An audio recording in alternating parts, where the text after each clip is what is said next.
It's one of those things that when you're a student and you admire someone from a distance, then you get opportunity to work with them. And It all started like some random rumor online until that one clip dropped and boom, the internet went crazy. Footage surfaced of Rick Ross and Birdman looking like they were seconds away from throwing down. Every blog went wild and fans couldn't stop arguing. Was this old beef rising from the dead, or did something brand new just popped off? Let's break down how respect turned into pure tension in this never-ending clash between Rick Ross and Birdman. you working, along with them, and then you begin to see things that you really don't, respect or didn't expect. This feud's been simmering for years, and if you've been watching, you know it's deep. But that new footage brought all the old drama back up again, sparking fresh talk about the Maybach music boss and the Cash Money OG. See, Ross and Birdman used to be close, two southern rap giants showing each other real love. Back in the day, they even dropped a joint mixtape called The H in 2008, though it officially dropped in 2013, packed with tracks like Flashy Cars and Born Stunner. That project showed how much respect they had for each other.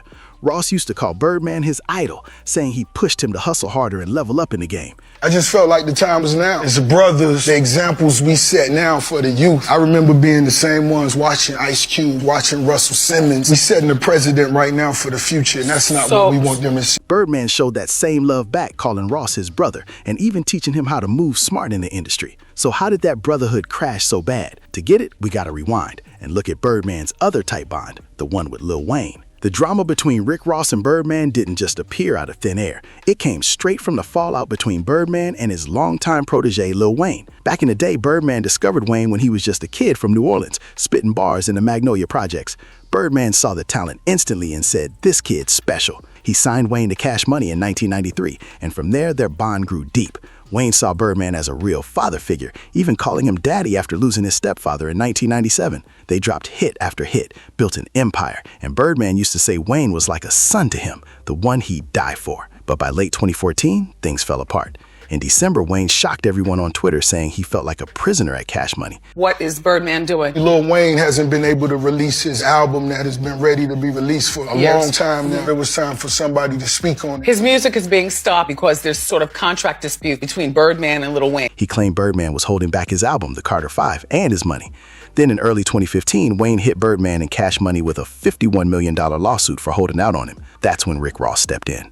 Ross, who built his own empire with Maybach Music, had mad respect for Wayne, not just for his music, but for his grind. So when he saw Birdman allegedly mistreating Wayne, he wasn't feeling it. Ross felt that all that family loyalty talk Birdman preached didn't match how he was moving. From then on, Ross wasn't biting his tongue anymore. He said straight up that once you get close to someone you looked up to and see how they really move, that image can crumble fast, and that's exactly what went down here. Things got darker in 2015 when Wayne's tour bus got shot up in Atlanta after a show. Thankfully, no one was hurt, but rumors started flying that people connected to Birdman were involved. Birdman denied everything, and the case got dropped in 2019, but the streets were talking. By then, Ross was done playing nice. On his 2015 Black Market album, he dropped Color Money, throwing slick shots that everyone knew were aimed at Birdman. Then came that unforgettable Breakfast Club interview in 2016. Birdman stormed in, told the host, "Put some respect on my name," and walked out. The internet went crazy.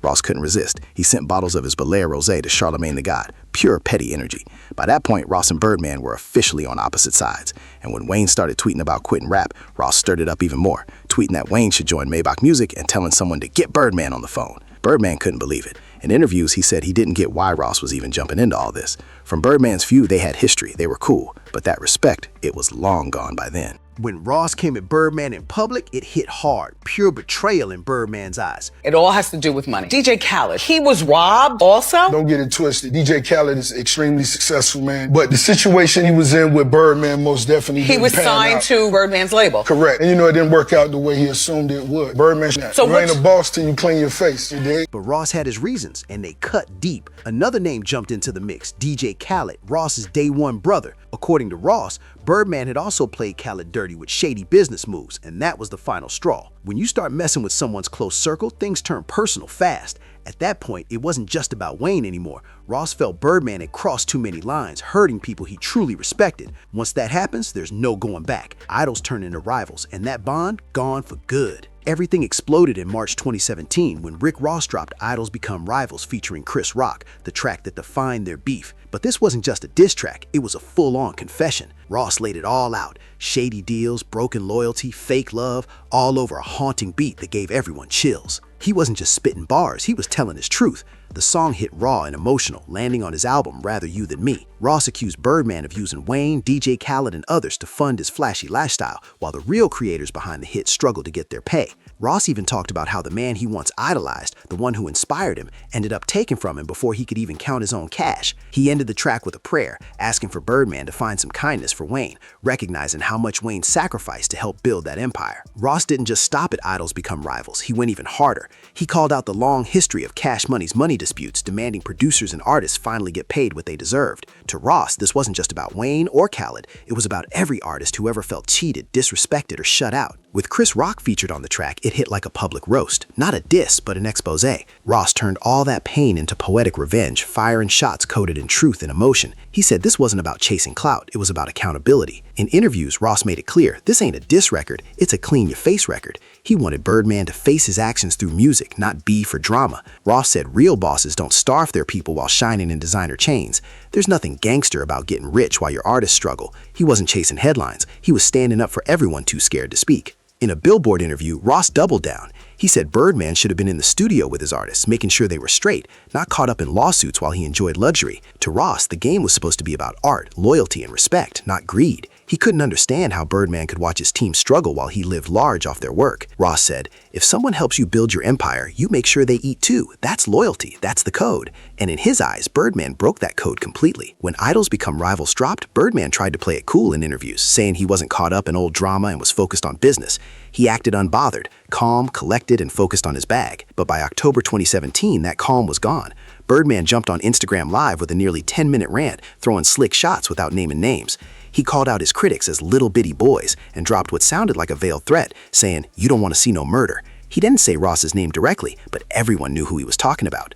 The energy said it all. At that point, things weren't about business anymore, it was straight emotion. Birdman sounded fed up with being the target of everyone's shots. He defended himself again, saying Wayne was his son, that he raised him from the start and would never treat him like he was beneath him. Birdman made it clear he wasn't the type to deal with drama through tracks or interviews. He handled things face to face. But Ross wasn't letting that slide. He dropped his own response video, filmed somewhere that looked like pure paradise. Palm trees, blue skies, the whole vibe. Calm but cutting, Ross sent his message loud and clear. He said Birdman was just putting on a show instead of doing real business. All Ross wanted was for Birdman to finally pay Wayne what he was owed, after 5 long years of waiting. To Ross, Birdman's flashy lifestyle meant nothing if the people who helped build it were still struggling. That's why Idols Become Rivals hit so hard. It wasn't just a song, it was a statement. Ross made it clear, all that tough talk and flexing don't mean a thing when you still owe people money. Their back and forth showed how different they really were. Birdman projected power through silence and swagger, acting unbothered, while Ross came direct, demanding accountability. Ross said it plain, handle your business instead of making threats online. Birdman leaned on intimidation, but when you still owe checks, that boss energy starts losing weight fast. Meanwhile, things got even more intense when you looked at what was happening with Lil Wayne. Through all this chaos, Wayne was still signed to Cash Money, still recording in the same building as Birdman. Birdman even admitted it was awkward. Imagine walking past someone you're in a $50 million lawsuit with, not saying a word. That silence must have been heavy. Birdman said the business mess hurt their bond, but he didn't want it to destroy their family connection completely. He kept saying he loved Wayne like a son and hoped to fix things one day. And after all the drama, that day finally came in June 2018. Wayne and Birdman officially settled the massive lawsuit. Wayne walked away with full control of the Carter Fifth, which finally dropped that September, plus his full stake in Young Money. The exact payout stayed private, but word was Wayne left with over $10 million.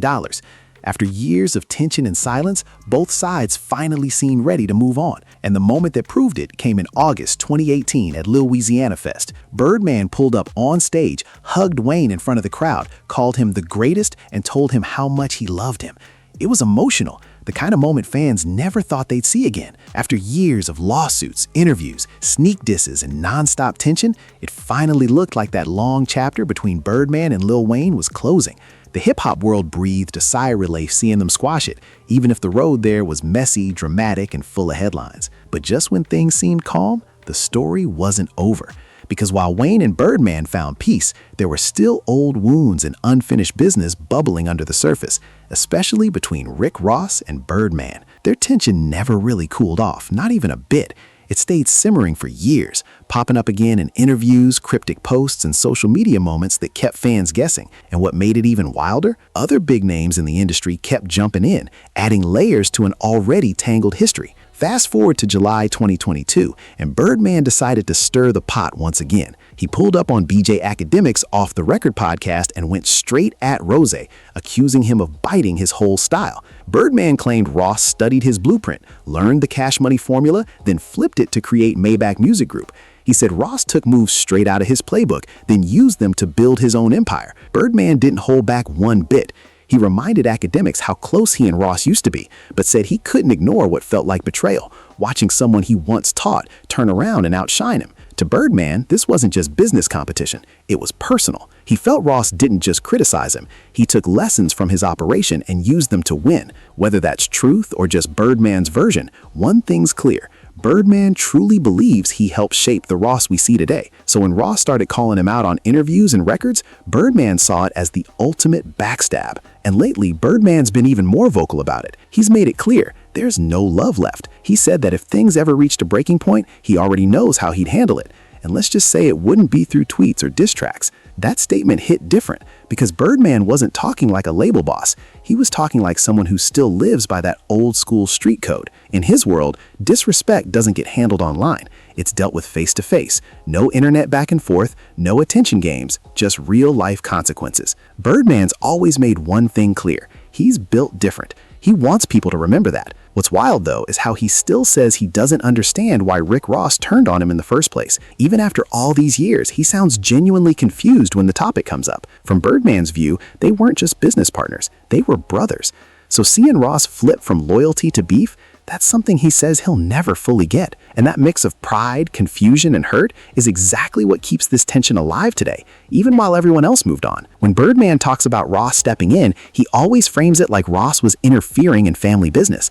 To him, the Cash Money versus Young Money drama was something outsiders had no reason to touch, especially someone who once called him brother. But it's not just Birdman's word that shaped the story. Others who were in the middle of that chaos had their own take too. Take Gouda Gouda, a real Young Money soldier who lived through the madness. He said behind all the headlines and lawsuits, Wayne's camp was just grinding, staying focused on the music while everything around them fell apart. That kind of loyalty and focus takes real strength, especially when your label drama's playing out like a soap opera in front of the entire world. Then there's Trick Daddy, a certified Miami legend with ties to both Birdman and Ross. He had a unique view, standing right in the middle of it all. He kept it real and balanced.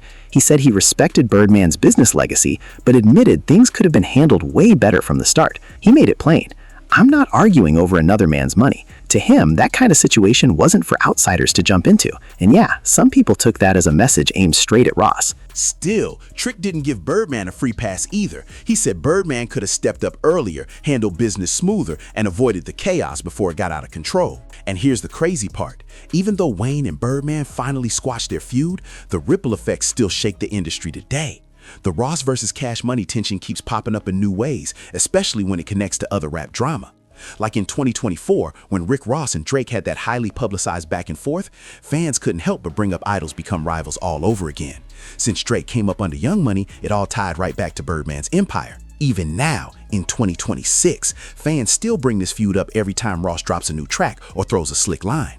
Anytime hip-hop debates who's got the coldest diss records, idols become rivals always finds its way back into the conversation. This whole cycle proves just how deep that beef really runs. It wasn't just two rappers throwing bars. It was years of loyalty, betrayal, money, and life lessons that shaped a whole era of hip-hop. Even now, that energy still lingers like smoke after a fire, a reminder that in this game, respect and loyalty will always matter more than money.